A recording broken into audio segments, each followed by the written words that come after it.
Welcome to the bird media. నేను మీ పవన్ కృష్ణమూర్తి.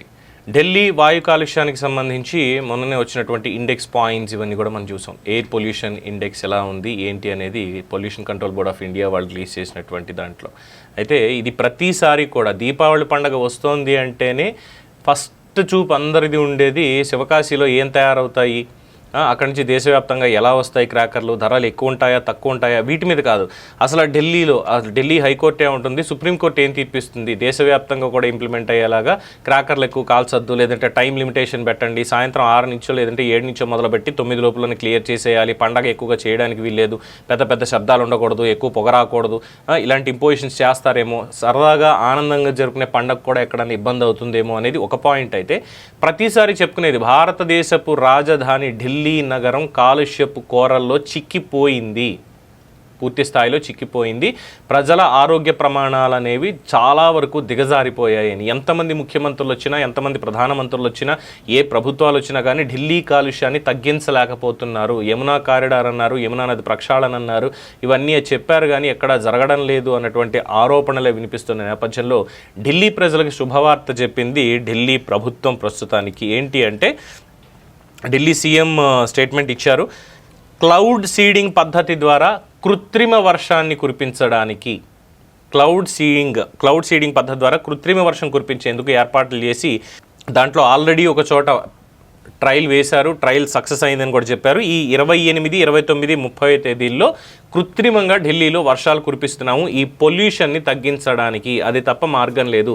ప్రతిరోజు municipality water ట్యాంకులు ఇవన్నీ వచ్చి రోడ్డు మీద మిగతా చోట్ల నీళ్లు చల్లుకుంటూ వెళ్ళడం అనేది చాలా ఇబ్బందికరంగా మారుతోంది. ప్రజలకు కూడా చాలా కంప్లైంట్లు కూడా వస్తున్నాయి. అందువల్ల అది కాదు కావాల్సింది, కృత్రిమంగా వర్షాలు ఎలా కురిపించాలి అనే దానికి టెక్నికల్గా అనేక ప్రయోగాలు కూడా చేశారు.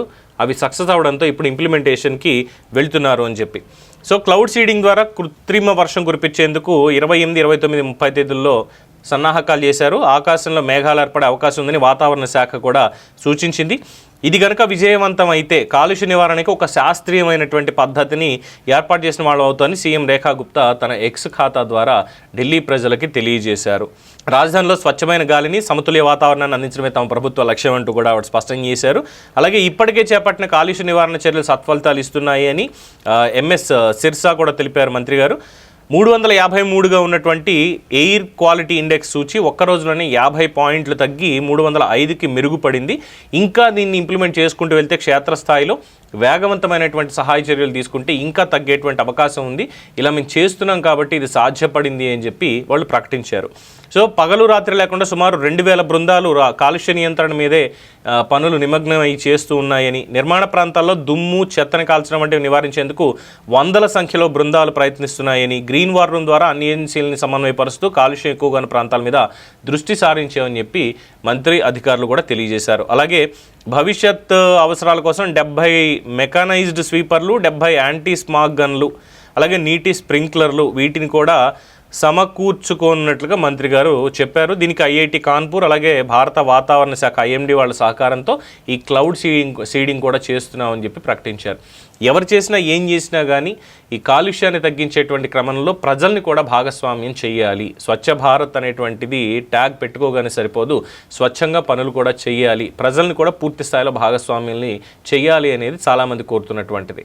సో పర్యావరణ ప్రేమికులందరూ కోరేది ఒకటే, ఢిల్లీలో కాలుష్యానికి ఒక పక్క చెట్లు కొట్టేయడం కారణమైతే అత్యధికంగా తిరుగుతున్నటువంటి వాహనాలు, పక్కనున్నటువంటి ఈ ఫ్యాక్టరీలు ఇవన్నీ కూడా ఎక్కువ అవుతున్నాయి. సో వాటన్నిటిని కూడా కంట్రోల్ చేయాలి అని చెప్పి కోరుతున్నారు. మరి దాని మీద కేంద్ర ప్రభుత్వం అలాగే ఢిల్లీ ప్రభుత్వం సమన్వయంతో ఎటువంటి చర్యలు ముందు ఇంకా తీసుకుంటాయి, అలాగే రాజధాని క్లీన్ అండ్ గ్రీన్గా ఎప్పటికీ వాళ్ళు నిలబెడతారు అనేది వాళ్ళ ప్రయత్నాలు చెప్పాలి. దీని మీద మీ సలహాలు, సూచనలు కామెంట్స్ రూపంలో తెలియజేయండి. చూస్తూనే ఉండండి ది బర్డ్ మీడియా. ఈ వీడియో కనుక మీకు నచ్చినట్టయితే లైక్ చేయండి, షేర్ చేయండి, సబ్స్క్రైబ్ చేయండి, అలాగే పక్కనే ఉన్న బెల్ ఐకాన్ని క్లిక్ చేయండి.